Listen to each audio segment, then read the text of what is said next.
வணக்கம். அகோர பைரவி மாந்திரிகம் யூடியூப் சேனலுக்கு அனைவரையும் அன்புடன் வரவேற்கிறேன். இன்றைக்கி நம்ம வீடியோ தொகுப்புக்குள்ளே என்ன பார்க்க போகிறோம் அப்படின்னா, ஒரு தேவதையோட உபாசனை. அந்த தேவதை சுடலை மோகினி. இந்த சுடலை மோகினி உபாசனை எனக்கு தெரிந்த நண்பர்கள் சில நபர்கள் எடுத்திருக்காங்க. வசியம், ஆகர்ஷணம், மோகனம், இந்த 3 விஷயங்கள் ரொம்ப அருமையாக ஆடும். சரிங்களா? நல்லா பட்டு பயங்கரமான வேகத்தில் எப்பேற்பட்ட நபரையும் அரசனையும் காலடியில் போட வைக்க முடியும். சரிங்களா? அந்த உபாசனையை தான் நம்ம வீடியோ தொகுப்புக்குள்ளே பார்க்க போகிறோம். இப்போ நீங்கள் ஸ்க்ரீனில் பார்த்துட்ருக்க சுடலை மோகினியோட எந்திரம். இந்த எந்திரத்தை வச்சு தான் இந்த தேவதையை உங்களுக்கு வசம் பண்ண முடியும். இதை மயானத்தில் மட்டும்தான் பண்ணணும். சரிங்களா? இதை பெண்கள் பண்ணலாம். ஆனால் முடிஞ்ச அளவுக்கு பெண்கள் இந்த மோகினியை எடுக்க வேண்டாம். அது என்னோடய தனிப்பட்ட விருப்பம். எதனால் சொல்கிறேன்னா, அது ஒரு காரணம் இருக்குது. அது வீடியோவில் சொல்லக்கூடாது, சில சங்கடம். அதுக்குன்னு நிறைய மோகினிகள் இருக்குது. இந்த சுடலை மோகினியை ஆண்கள் தாராளமாக நீங்கள் கையில் எடுத்து பண்ணலாம். சரிங்களா? இந்த எந்திரத்தை காரிய தகட்டில் ஒரு வளர்பிறை நாளை தேர்ந்தெடுத்து காரிய தகட்டில் எழுதுங்க. சரிங்களா? அப்படி எழுதிட்டு இந்த எந்திரத்திற்கு ஏரெளிஞ்சில் மை வைங்க. அப்படி இல்லைன்னா ஐங்காயம் பூசுங்க. அப்படி பண்ணதுக்கப்புறம் இந்த எந்திரத்தை நீங்கள் என்ன பண்ணணும் அப்படின்னா, பௌர்ணமி நாளில் மயானத்துக்கு போய் மல்லிகைப்பூவால் இந்த எந்திரத்தை நல்லா அர்ச்சனை பண்ணிவிட்டு படையல் வைங்க. சரிங்களா?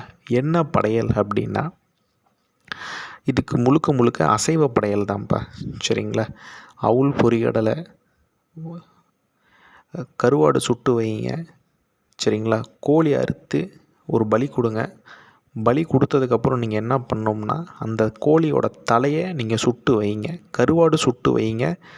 நாட்டுக்கோழி முட்டை வைங்க. சரிங்களா? இப்படி நீங்கள் தாராளமாக உங்களால் முடிஞ்ச அளவுக்கு படையல் போடலாம். இனிப்பு வகைகள், கண்ணாடி வளைகள், சரிங்களா, ஒரு அந்த தாலி மஞ்சக்கிழங்கு வைங்க. சரிங்களா? இப்படி வச்சுட்டு ஸ்க்ரீனில் கொடுக்குற மந்திரத்தை ஒரு நாளைக்கு 1008 உரு கொடுங்க. சரிங்களா? இந்த மோகினி சில நபர்களுக்கு 11 நாளில் சித்தி ஆகலாம், 90 நாளில் சித்தி ஆகலாம், சில பேருக்கு 6 மாதம் கூட ஆகலாம். சரிங்களா? நம்ம பண்ணணும்னா ஒரு மாதம் 21 நாளில் வர வச்சோம் சித்தி பண்ணி கொடுக்கலாம். தாரவாத்து நம்ம கொடுக்குறோம், அது மாதிரி கொடுக்கலாம். நீங்கள் இப்போ இந்த காணொலியை பார்த்துட்டு பண்ணுற மாதிரி இருந்தால் சீக்கிரமாகவும் வரலாம், லேட்டாகவும் வரலாம். சரிங்களா? இந்த பூஜை செய்யக்கூடிய நேரம் ரொம்ப முக்கியமானது. இந்த பூஜையை நீங்கள் எப்போ தொடங்கணும் அப்படின்னா, கரெக்டாக ஒரு 11:30 12:30. சரிங்களா? அந்த நேரத்துக்கு இரவு வேளையில் இந்த மோகினி பூஜையை நீங்கள் தாராளமாக பண்ணலாம். முதல் நாள் மட்டும் படையல் வச்சா போதும். சரிங்களா? எப்படி எனக்கு இந்த மோகினி சித்தி ஆகிருக்கு அப்படின்னு உங்களுக்கு தெரிஞ்சுக்கணும் அப்படின்னா, சித்தி ஆனதற்கான அறிகுறிகள் எப்படி தெரியும் அப்படின்னா, நீங்கள் பூஜை செய்யக்கூடிய காலகட்டத்தில் உங்கள் கூட ஏதோ ஒரு பெண் இருக்கிற மாதிரி இருக்கும். இருக்கிற மாதிரினா அந்த தூக்கத்தில் அந்த நான் சொல்ல கிடையாது. கூட யாரோ உங்களை ஒரு வாட்ச் பண்ணுறது போல் இருக்கும். சரிங்களா?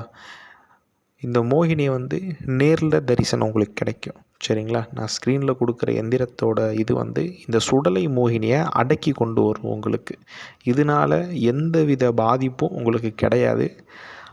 நேரில் நீங்கள் பார்க்கலாம். இதோட காட்சி ஒரு மின்னல் போல் வரும்.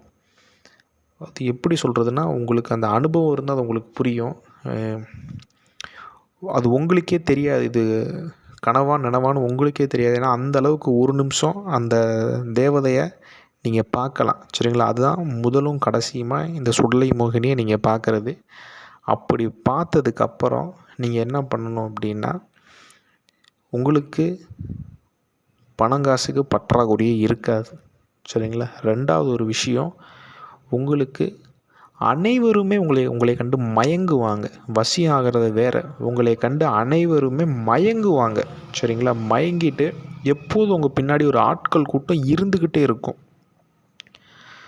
அது மட்டும் இல்லை, நீங்கள் நினச்சிங்கன்னா எப்பேற்பட்ட ஆண் பெண்ணையுமே உங்கள் காலடியில் போக முடியும். அதே மாதிரி மோகனமும் பண்ண முடியும். இப்போ ஒரு நபர் உங்களை தேடி வரணும், அவங்கள இழுத்துட்டு வரணும் அப்படின்னா இந்த மோகினி எந்திரத்தை வச்சு ஆகர்ஷணம் பண்ணலாம். உங்களை யாராவது ஏமாற்றிட்டாங்க அப்புடின்னா அவங்கள நீங்கள் உங்களோட கைக்குள்ளே வச்சுக்க முடியும். ஒரு தலையாட்டி பொம்மை போல் செயல்படுத்த முடியும். உட்காருனா உட்காருவான், எந்திரினா எந்திரிப்பான். ஏன்னா அந்த அளவுக்கு இந்த மோகினிங்கிறது மயக்கம் ஆளையே. இதை நிறையா பேர் தவறான வழிக்கு பயன்படுத்துகிறாங்க. மோகினி உபாசனை வாங்கி அப்படிலாம் யாரும் பயன்படுத்தாதீங்க, சரிங்களா? சில நபர்கள் கேட்குறாங்க, இந்த மோகினி வந்துச்சுன்னா நம்ம கூட தூக்கத்தில் உடலுறவு இருக்குமா அப்படின்னு. அது ஒரு முட்டாள்தனமான ஒரு கேள்வி என்னை பொறுத்த வரைக்கும், சரிங்களா? இதெல்லாம் மோகினிங்கிறது சக்தியோட அடுத்த உபதேவதைகள், சரிங்களா? இந்த மோகினிங்கிறது சக்தியோட அம்சம். இது அப்படிலாம் இருக்காது. இது உங்களுக்கு என்ன பண்ணும் அப்படின்னா, இந்த மோகினியை வச்சு எதிரிக்கு நீங்கள் பாதிப்பு ஏற்படுத்த முடியும். எதிரியை மாரணம் பண்ணலாம். எதிரிக்கு தூக்கத்தில் அந்த மாதிரி இருந்து அவனோட உயிர் சக்தியை இது பண்ணி ஆளை மாரணம் பண்ண முடியும். அவனை வசியம் பண்ணலாம், ஆகர்ஷணம் பண்ணலாம், அந்த மாதிரி வேலைகள் பண்ணலாம். உபாசனை பண்ணவங்களுக்கு அந்த மாதிரி இருக்குங்கிற. ஏன்னா நான் ஏன் இந்த வீடியோ பதிவில் சொல்கிறேன் அப்படின்னா, ஒரு 4-5 பேர் இந்த கேள்வி தான் கேட்குறாங்க. அதுவும் ஜென்ஸு தான் கேட்குறாங்க, இருக்குமா அப்படின்ட்டு. அப்படி உங்களுக்கு மனைவியாக இருக்கணும் அப்படின்னா அது அப்சரஸ் தேவதை இருக்குது, உங்களுக்கு மனைவியாகவே இருக்கும். அது அந்த தேவதையை பார்க்கலாம். அதுக்கு தான் அந்த தேவதை அப்சரஸ். ஆனால் மோகினிங்கிறது யாரையுமே உங்கள் காலடியில் விழ வைக்க முடியும், சரிங்களா? எப்பேற்பட்ட கொம்பனையும் சுயநனவின்றி உங்கள் பேச்சை கேட்க வைக்க முடியும். அவன்கிட்டருந்து ஒரு பொருளை தட்டாமல் வாங்க முடியும். உங்களுக்கு ஒரு உதாரணத்துக்கு நான் சொல்லணும் அப்படின்னா, அவன்கிட்ட உங்களோட பொருள் ஒன்று இருக்குது, அவனை மயக்கி நீங்கள் வாங்கணும். உங்களை கண்டா அவன் எரிஞ்சு விழுறான் அப்படின்னா இந்த தேவதை சித்து இருந்துச்சுன்னா போதும், அவனை தலையாட்டி பொம்மை போல் ஆக்கி உங்களுக்கு வேணுங்கிற எல்லா விஷயத்தையும் அவன்கிட்டருந்து நீங்கள் பண்ணிக்கலாம், சரிங்களா? அது என்னாக வேணால் இருக்கட்டும், என்ன வேணால் அவனை பண்ணலாம் இந்த மோகினியை வச்சு. எதனால் நான் அப்படி சொல்கிறேன்னா, தெய்வத்தையே மயக்கும்பா, சரிங்களா? இப்போது இதெல்லாம் நல்லா வேலை தெரிஞ்ச மாந்திரிகனுக்கு மட்டும்தான் தெரியும். மாந்திரிகத்தில் தொழில் போட்டி நிறையா இருக்கும். எனக்கும் இன்னொரு மாந்திரிகனு கூட சண்டை வரலாம். அப்போதைக்கும் அவனோட தெய்வத்தையே ஒரு நிமிஷம் நம்ம அந்த ஸ்தம்பனம் பண்ணி இந்த மோகினியை வச்சு வசியம் பண்ணி டப்புன்னு ஆளை அடித்து காலி பண்ண முடியும், சரிங்களா? அதுக்குன்னு சில சூட்சம முறைகள்லாம் இருக்குது. இந்த மோகினி உபாசனையை நீங்கள் எடுத்ததுக்கப்புறம் இந்த எந்திரத்தை உங்களே தவிர யாரும் தொடக்கூடாது, சரிங்களா? தினந்தோறும் மல்லிகை பூவால் இதுக்கு அர்ச்சனை பண்ணிட்டு நீங்கள் வாங்க. இந்த மோகினி உபாசனை எடுத்தால் குடும்பத்தில் இருக்கலாமா அப்படின்னு நிறையா பேருக்கு சந்தேகங்கள் வரும். அதெல்லாம் தாராளமாக இருக்கலாம், சரிங்களா? ஆண்கள் இந்த மோகினி உபாசனை எடுத்துட்டிங்கன்னா ரொம்ப கொஞ்சம் சுத்தபத்தமாக இருங்க, சரிங்களா? நான் எதனால் அப்படி சொல்கிறேன்னா, நீங்கள் சும்மா இருந்தாலுமே இது அந்த பெண்களை அந்த கொஞ்சம் காம இச்சையில் தள்ள பார்க்கும் உங்களைய. அதில் நீங்கள் கொஞ்சம் எப்போதும் கேர்ஃபுல்லாக இருந்துக்கிட்டே இருக்கணும், சரிங்களா? எப்படின்னா, பெண்கள் கணவனோட இல்லறத்தில் இருந்துட்டிங்க அப்படின்னா வெளியே போகும்போது தலை குளிச்சுட்டு சுத்தபத்தமாக போங்க, சரிங்களா? எப்போதுமே வெளியே போனால் தலை குளிச்சுட்டு கொஞ்சம் சுத்தபத்தமாக போங்க. அதே மாதிரி தான் ஆண்களும். வீட்டில் உங்கள் பர்சனல் லைஃப்பில் இருந்துட்டிங்கன்னா பூஜையை பண்ணாதீங்க, குளிச்சுட்டு சுத்தபத்தமாக பண்ணுங்கள். அதே மாதிரி வெளியே போகும்போதும் கொஞ்சம் சுத்தபத்தமாக போகணும். ஏன் அப்படின்னா, சில கோயில்கள் எல்லைக்கு நீங்கள் போகும்போது அதுக்கு எதாவது ஆகலைன்னா உங்களை லைட்டாக அடித்து தள்ள பார்க்கும், சரிங்களா? அதுவும் ஒரு ரொம்ப முக்கியமான விஷயம்.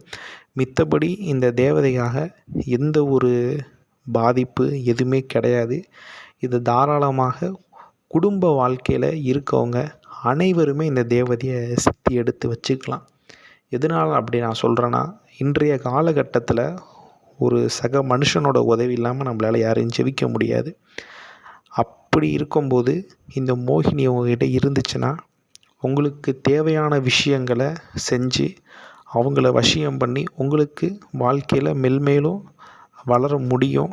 பணங்காசுக்கு பற்றாக்குறை இருக்காது, சரிங்களா? அப்பேற்பட்ட ரொம்ப பவர்ஃபுல்லான மோகினி தான் இது. இந்த உபாசனையை பற்றி ஏதேனும் சந்தேகம் உங்களுக்கு இருந்துச்சுன்னா ஸ்க்ரீனில் கொடுக்குற வாட்ஸ்அப் நம்பரில் மெசேஜ் பண்ணுங்கள். நான் உங்களுக்கு எதாக இருந்தாலும் சொல்கிறேன். அப்படி இல்லை இந்த மோகினி உபாசனை வேணும், நீங்களே சித்தி எடுத்து கொடுங்க அப்படின்னாலும் நம்மளை தொடர்பு கொள்ளுங்கள். ஆல்ரெடி ஒரு 5 பேர் நம்மளுக்கு சொல்லியிருந்தாங்க, பண்ணிக்கிட்டுருக்கோம். உங்களுக்கு வேணும்னாலும் சொல்லுங்கள், நான் நல்லபடியாக பண்ணித்தரேன். இந்த மாதிரி மாந்திரிக ஆன்மீக விஷயங்கள் தெரிஞ்சுக்கொள்ள அகோர பைரவி மாந்திரிகம் யூடியூப் சேனலை சப்ஸ்கிரைப் பண்ணுங்கள். 4 பேருக்கு ஷேர் பண்ணுங்கள். நன்றி, வணக்கம்.